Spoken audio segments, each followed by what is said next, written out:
를 주님께 돌리십시다. 오늘 설교 제목을 하나님께 쓰임받는 일꾼이 됩시다, 이렇게 정해봤습니다. 따라합시다. 하나님께 쓰임받는 일꾼이 되십시다. 제가 몇 달 전에 인터넷으로 자주 보는 드라마가 있었습니다. 드라마가 중국 드라마인데 대생의인이라는 그런 드라마입니다. 청나라 말기 과거 시험을 보러 갔다가 억울한 누명을 쓰고 감옥에 갇혀서 그렇게 살던 이 고평운이라는 인물인데, 실제적으로 이 역사에 존재한 인물입니다. 그곳에서 이제 탈출해서 많은 사람들에게 이제 장사하는 법을 배우고 또 장사를 하면서 살게 되는데, 이 고평운이라는 사람이 가지고 있는 생각과 마음이 사람들에게 전달되어서 사람들이 감동을 받습니다. 당시 서양의 문물이 이제 중국으로 깊숙이 들어오고 아편으로 이 중국이 물들어갈 때 이 고평운이라는 사람이 그 서양 문물에게 모든 나라가 빼앗기지 않도록 그 상인들의 마음을 모으고 생각을 모아서 어떻게든지 나라를 지키려고 애를 씁니다. 그 상인들이 이 고평운을 만나면 아주 악한 사람들도 사람들이 변해서 어떻게든지 나라를 지키는 충성심이 막 일어나게 만들어요. 실제적으로 역사에서 존재하는 아주 전설적인 이 상인이기도 합니다. 죄인이기도 한데 이 사람이 나중에 이제 관리가 되기도 하고 황제를 만나기도 하고, 그러면서 이 죽어가는 나라를 살리려고 몸부림을 치는 그런 사람이에요. 이 드라마를 보면서 그런 생각을 했어요. 저런 사람이 하나님의 일꾼이면 얼마나 좋을까, 그 생각을 했습니다. 오늘날 그렇게 하나님의 교회가 존재한 주된 이유 중에 한 가지는 그런 일꾼들이 있기 때문입니다. 어디를 가든지 문제는 있어요. 어디를 가든지 많은 사람들이 사는 곳에는 죄가 가득합니다. 분쟁도 있고 다툼도 있고 그렇습니다. 그런데 그런 곳에 꼭 들어가는 분들이 있어요. 누구냐면 선교사님들입니다. 전쟁이 있는 곳에, 기아가 있는 곳에, 가난이 있는 곳에. 이분들이 사회를 개혁하러 들어간 것이 아닙니다. 이분들은 그곳에 들어가서 이름도 없이 빛도 없이 가난한 자들이 있다면 가난한 자들을 위해 살고, 병든 자들이 있다면 병든 자들을 위해 삽니다. 그들 안에 하나님의 깊은 감동이 있는데, 이 감동이 사람들에게 조금씩 전달되면 감동받아서 예수 믿고, 감동받아서 그들도 나라를 위해 살고 가난한 자들을 위해 살고 불쌍한 자들을 위해 살며 하나님의 선한 감동을 퍼뜨리는 것을 볼 수가 있습니다. 이런 감동을 받으면 어떤 사람들은 무매한 행동을 하기도 합니다. 그 사람을 죽이기도 하고, 감동을 받아서 분쟁을 일으키기도 하고 전쟁을 일으키기도 합니다. 그런데 정말 지혜로운 하나님의 사람들, 이 하나님의 사람들은 그 감동으로 하나님의 일이 하나님 일 되게 하고, 죽어가는 사람들을 살리고 죽어가는 나라를 살리고 교회를 살리는 것을 볼 수가 있습니다. 그런 사람들이 있기에 나라 하나님, 이런 나라가 존재하고 울타리가 있고 그런 사람들이 있기에 오늘 우리가 평안하니 살 수 있는 것입니다. 오늘 성경에 보면 성막을 지으는데 여러 사람들이 나오는데 하나님께 쓰임받는 특별한 사람들이 있습니다. 특징이 있어요. 첫 번째, 하나님이 쓰시는 일꾼들의 특징은 어떤 내용이냐? 슬기롭고 감동이 있는 일꾼이라는 것입니다. 따라합시다. 슬기롭고 감동이 있는 일꾼이 됩시다. 성경에 하나님의 장막을 세우는데 첫 번째로 찾는 사람들이 있어요. 돈 많고 능력 있고 권세 있는 사람이 아니고 하나님의 감동을 받은 사람들입니다. 감동이 있고 그 감동을 어떻게 쓰느냐? 지혜롭고 슬기롭게 선하게 쓸 줄 아는 그런 거죠. 로마서에 보면 악한 데 미련하고 선한 데 지혜롭기를 원한다고는 기도가 있어요. 그런데 인간은 정말 악한 데는 지혜로워요. 악한 데 보면 사람들이 모여가지고 생각하는 회의는 쉽게 해요. 사람 죽이는데, 전쟁 일으키는데, 분쟁하는데, 누구 쓰러뜨리는 데는 수많은 사람들이 몰려서 어떻게든지 그 머리를 굴려요. 그런데 사람 살리고 뭔가 분쟁을 멈추고 이런 데는 사람들이 잘 모이지가 않아요. 마음을 들려고 하지 않아요. 감동이 없기 때문이에요. 누가 하나님의 일을 하느냐? 감동받은 자가 하는 거예요. 오늘 성경에 보면 그 감동받은 사람들 중에서 가장 먼저 나타난 사람이 있어요. 누구냐면 여인들입니다. 왜 여인들이었을까요? 작은 일에 충성하고 섬세하고 겸손히 섬길 줄 아는 여인들을 하나님이 사용하셨다. 오늘 성경에 그렇게 말씀하고 있어요. 슬기롭다는 거예요. 마음이 슬기로웠다 이렇게 합니다. 하나님의 감동이 있다고 다 감동대로 사는 것은 아닙니다. 하나님 앞에 제사를 예배를 드렸는데 하나님 예배를 안 받아줬어요. 그게 화딱지가 난 거예요. 동생의 예배는 받아주고 자기 예배는 안 받아준 거예요. 하나님이 동생에게는 한 말씀 안 하시는데 그에게 나타나서 말씀하셔요. 이 가인에게 나타나서 왜 화내느냐? 악을 너를 정말로 사단이 너를 요구하는데 마음을 잘 다스리라는 거예요. 그럼 뭐 마음을 못 다스리고 그냥 동생 죽여버렸어요. 그래도 하나님이 또 나타나셔서 네 동생 어디 있느냐? 회개의 기회를 줘요. 그런데 전혀 그 하나님의 감동을 감동으로 받아들이지 못하고 악으로 그렇게 행동을 합니다. 정말 감동을커녕 모르는 척 발뺌하고 자기는 안 그런 척 그렇게 사는 것입니다. 그 결과 죄의 감동으로 사는 거죠. 그 후손들은 죄 짓는데 열심히 있는 거예요. 죄를 지으면 영감이 막 퍽퍽퍽 도는 거예요. 우리도 세상 사람들에게 그런 사람들이 있어요. 남 욕하면 막 엔돌핀이 올라오고 남 헐뜯고 남 죽이려고 하는 데는 막 무슨 힘이 솟아. 그런데 남 살리자고 하면 힘이 빠져. 그 사람은 힘이 없어요. 그 사람은 발언권도 없어. 그냥 조용히 침묵하고 살아. 하나님의 감동이 없는 거죠. 우리가 어디에 감동을 받고 사는지 뒤돌아봐야 합니다. 하나님이 주신 은혜와 사명에 감동받고 살기를 소원합니다. 여러분이 죄와 사단의 속삭임에 감동받고 살면 신앙생활을 해도 끊임없이 분쟁의 중심에 있을 것입니다. 다른 데서 일이 터졌는데 나중에 보면 그 사람이 중심에 서서 소문을 퍼뜨리고 그 사람이 일을 만들고 그 사람이 모든 사람의 주목이 되어주고 관심이 되어지는 것을 볼 수가 있어요.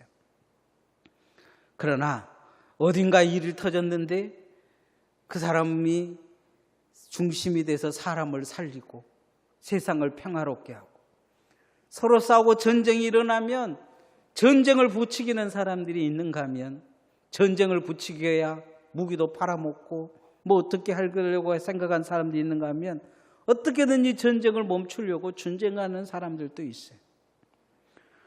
누가 하나님이 쓰시는 사람들일까요?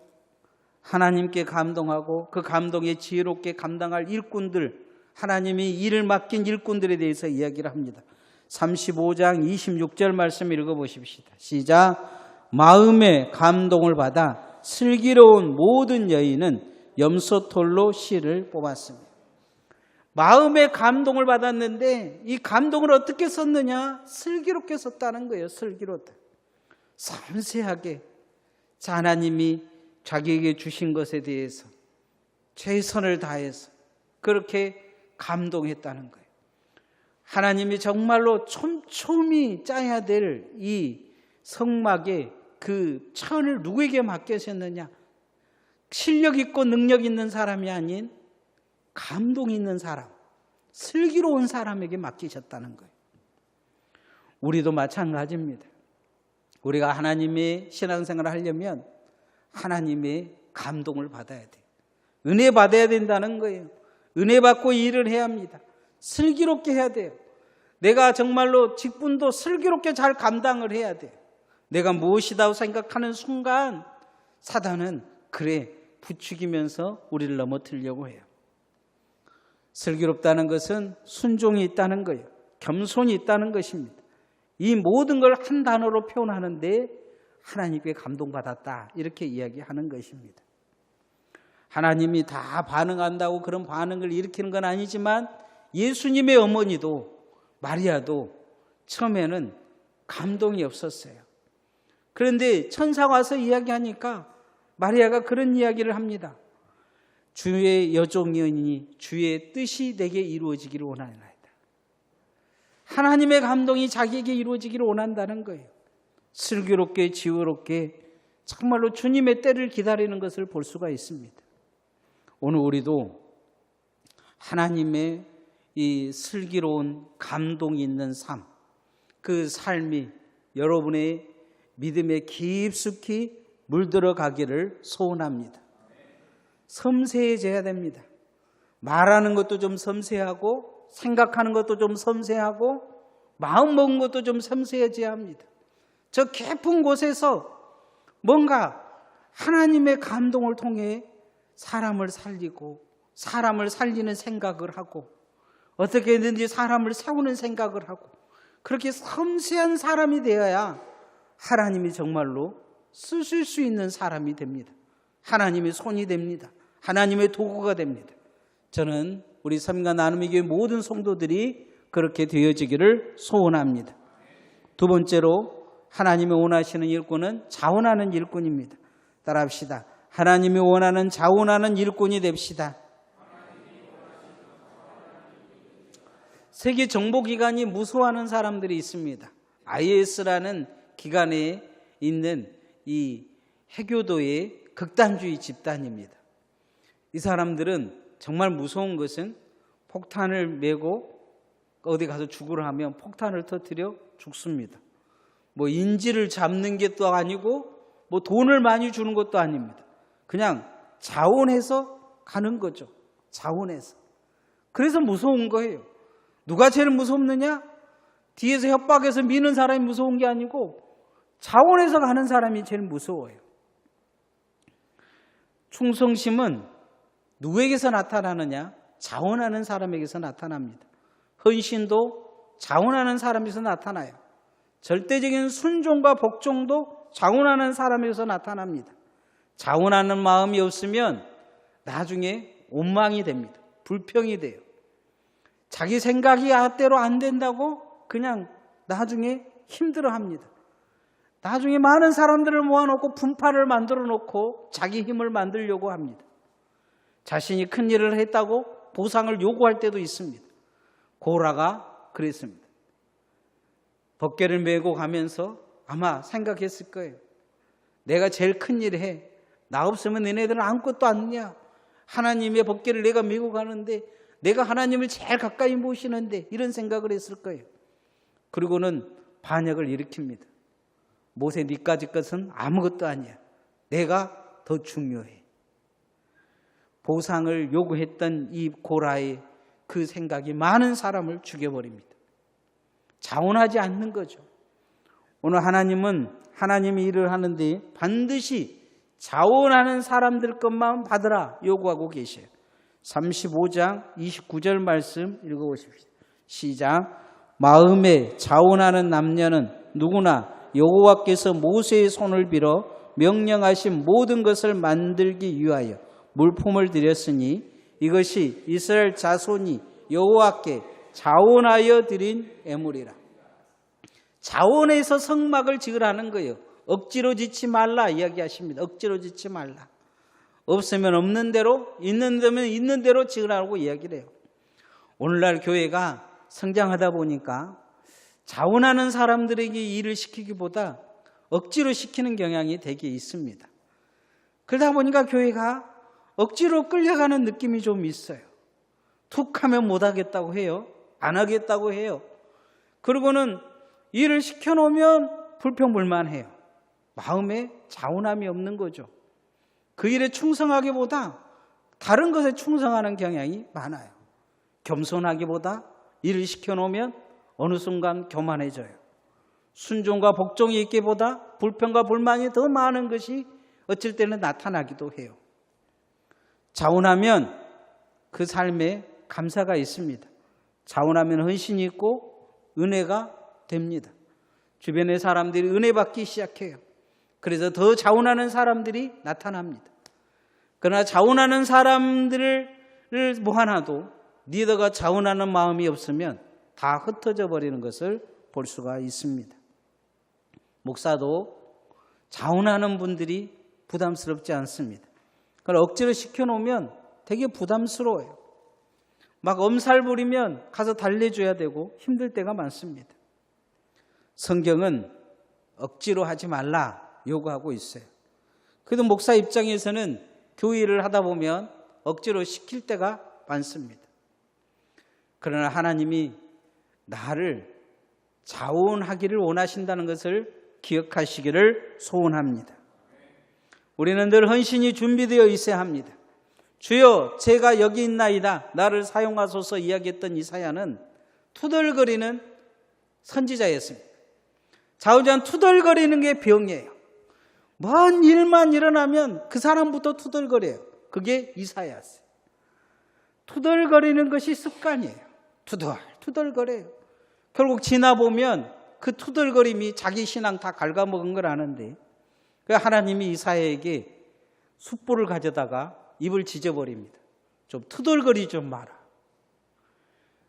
그리고 하나님이 나타나니까 이 투덜거렸던 이사야가 이제 죽었다 그렇게 생각한 거예요. 그런데 하나님이 이사야를 혼자 놓고 뭐 10,000명, 1억 명 놓고 누가 나를 위해 갈까 말한 게 아니고 이사야 혼자 놓고 그 이야기를 하시요. 누가 나를 위해 갈 거냐. 자원하는 사람이 없이 너같이 투덜거리는 인간만 온 땅에 가득한데 누가 하나님의 일을 할 거냐. 그럴 때 이사야가 결단합니다. 내가 이제 투덜거리지 아니하고 내가 하나님의 일을 하겠습니다. 나를 보내주옵소서. 자원하기 시작합니다. 준비된 마음이 됩니다. 충성된 일꾼이 됩니다. 우리도 뒤에서 늘 투덜거리는 신앙을 버리고 하나님 앞에 작은 일이라도 자원하는 심령을 갖기를 소원합니다. 나를 하나님이 자원하신다는 것을 그렇게 부르신다는 것을 기억해야 합니다. 그렇게 주님이 정말로 원하시는 상급을 주실 만한 자원함이 여러분의 있기를 소원합니다. 세 번째로 성령의 충만함이 있는 일꾼이 되어야 합니다. 따라합시다. 성령의 충만함이 있는 일꾼이 됩시다. 미국에서 가장 큰 욕이 뭐냐? 성령 받지 말고 목사 되라는 말이라고 이야기합니다. 무슨 말입니까? 목사가 제일 힘든 일인데 성령 받지 않고 목사 되면 그 힘든 일을 죽실나게 하고 지옥 간다는 거예요. 지옥이나 가라. 세상에서 죽실나게 고생하고 지옥 가라. 이 말과 똑같아요. 미국에서 대선 주자가 나타나면 반드시 묻는 질문이 있다고 해요. 당신은 성령으로 거듭났습니까? 이렇게 묻는다고 해요. 왜 이런 이야기를 대선 주자들에게 하게 되었냐면 이 찰스 콜슨이라는 사람이 거듭남이라는 책을 썼어요. 이 사람은 원래 누구냐면 닉슨의 특별보좌관이었습니다. 말만 닉슨의 특별보좌관이었지 닉슨을 꼭두가시처럼 부리고 있는 실세 중에 실세였어요. 그래서 이 사람이 이제 나중에 이 워터게이트라는 사건을 통해서 감옥에 가게 됩니다. 닉슨도 탄핵하게 되죠. 이 감옥에서 이제 거의 그가 감옥에 가면 사람들이 궁금해서 저 감옥에 가서 뭔 짓을 할 것인가. 저거 가서도 뒤에서도 엄한 짓거리 할 것이다 그랬는데 그곳에서 가서 예수 믿고 갑자기 변화됐다고 책을 하나 낸 거예요. 그게 뭐냐? 거듭남인 거예요. 참 별짓 다 한다. 사람들이 그 생각을 했어요. 근데 너무 그 교도소에서 열심히 전도를 하는 거예요. 또 출소하고 나서 정치활동했더니 정치를 그만두고 어려운 곳에 찾아가서 전도하고 정말로 신앙생활을 똑바로 하면서 사람이 180도 바뀐 거예요. 사람들이 닉슨을 보면서 이 콜슨을 보면서 그 생각을 한 거예요. 사람이 바뀔 수도 있구나. 예수 믿고 거듭나면. 정치를 하려면 성령으로 닉슨처럼 콜슨처럼 거듭나야 된다. 그래서 그 다음부터 꼭 정치하는 사람들에게 묻는다는 거예요. 당신은 성령으로 거듭났습니까? 하나님도 마찬가지입니다. 하나님이 성막을 지을 때 뽑고 세우신 특별한 기준이 있어요. 성령으로 충만해야 된다는 거예요. 하나님이 주신 지혜와 총명과 지식으로 하나님의 일을 해야 된다 말씀하고 있는 걸 볼 수가 있습니다. 31절 말씀 읽어보십시다. 시작. 하나님의 영을 그에게 충만하게 하여 지혜와 총명과 지식으로 여러 가지 일을 하게 하시되. 오늘 하나님의 일을 특별하게 맡긴 사람이 있습니다. 단지파 오할리아브가 홀의 손자 부살렐입니다. 이 사람들의 특징 중에 한 가지는 특별한 기술을 가지고 있는데도 불구하고 하나님이 더 원하는 게 있었다는 거예요. 그런 기술은 다 누구에게나 있는데 하나님이 원하는 기술, 그건 뭐냐면 성령의 충만함을 받고 그걸 지혜로 사용하고 지식으로 사용하고 총명으로 사용할 수 있는 그런 사람이었다는 거죠. 하나님의 영으로 충만하게 해서 갑절의 영감을 주셨다는 거예요. 우리는 이것을 반드시 기억해야 합니다. 하나님께 쓰임받기 위해 성령 충만해야 된다는 거예요. 성령이 아니면 하나님의 일을 감당할 수가 없습니다. 성령이 오셔서 오늘 여러분에게 지금 제가 설교하는데 성령이 여러분에게 마음의 감동을 주지 않냐면 세상 연설에 불과할 것입니다. 그런데 어떤 분들은 그럴 거예요. 오늘 목사님 설교 잘했습니다 하고 박수 칠 겁니다. 그건 별로 중요하지 않습니다. 저는 많은 분들의 설교를 들었지만 설교를 진짜 제가 보기에는 잘한 분들이 많아요. 그런데 그런 분들의 교회보다도 정말로 제가 감동이 되는 분들의 그 교회는 어떤 교회냐? 제가 보기에는 저 설교 들으면 잘 것 같은데 그런 설교예요. 근데 그 교회가 부흥을 하는 거예요. 예배 끝나고 나면 사람들이 막 눈물 흘리고 나오는 거예요. 저는 우리 교회 예배 끝나고 눈물 흘리고 나온 사람이 별로 없어서 많이 울어요. 예배 끝나고 회개하라고 설교하고 한 주에 다들 싱글벙글 나오시더라고. 회개하라고 하면 회개가 돼야 되는데 뭐가 회개하라고 했는데 기쁜지 자기는 회개 안 하고 저 사람 회개시켜서 하나님 감사하다고 기뻐서 나왔는지는 모르지만 우리가 정말 중요한 것은 목사가 기도할 때도 성령이 역사해야 되고 우리가 여러분이 기도할 때도 성령이 역사해야 되고 여러분이 찬양하고 예배할 때 성령이 역사해야 될 줄 믿습니다. 성령의 충만함이 우리에게 있어야 돼요. 초대교회도 보면요. 성령의 충만함이 있는 사람들이 교회를 세웠어요. 바나바를 세웠는데 성령과 지혜에 충만했다 그랬어요.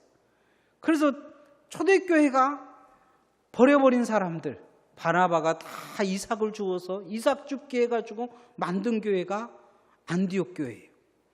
이 교회가 나중에 예루살렘 교회가 무너지자 소아시아 지역에 전도하는 전초기지가 되어져요. 누가 이삭을 주어서 버린 사람들을 하나님 사람으로 세웠느냐? 성령과 지혜가 충만한 사람이었어요.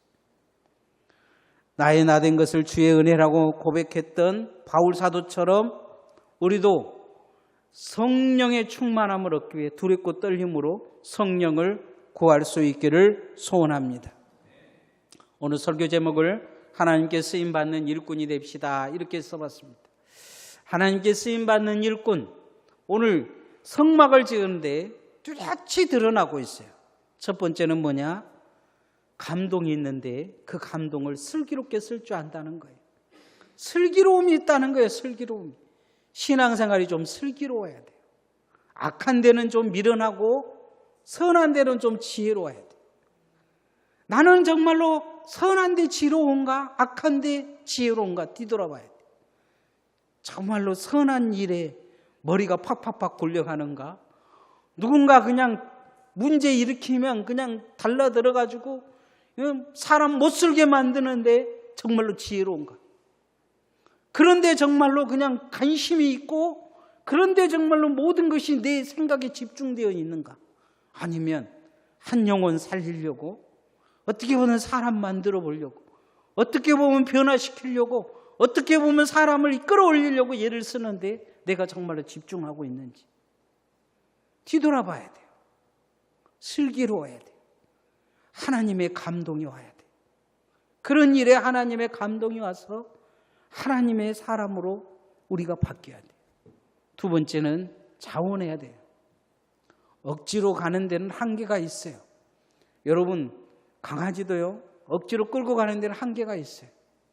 우리 집 강아지도 끌고 가다 안 되면 한 대 쥐어 패야 돼. 그러면 잘 따라와요. 쥐어 패놓으면 서로 관계가 좀 이상해요. 관계가. 걔는 나 눈치 보고 나는 걔 눈치 보고.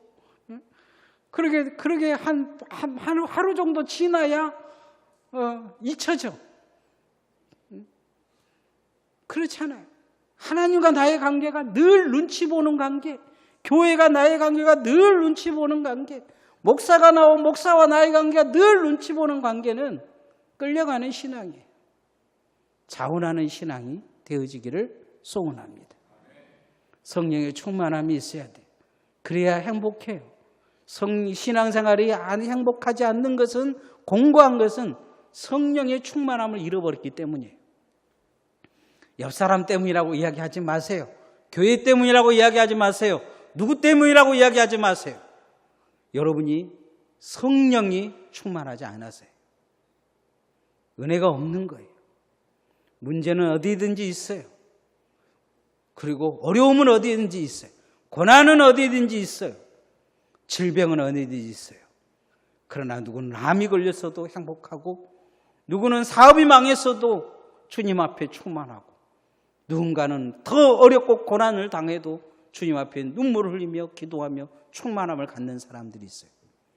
그 사람들과 나의 차이는 성령의 충만함이에요. 여러분이 성령으로 충만하여서 하나님의 쓰임받는 일꾼 되어지기를 소원합니다.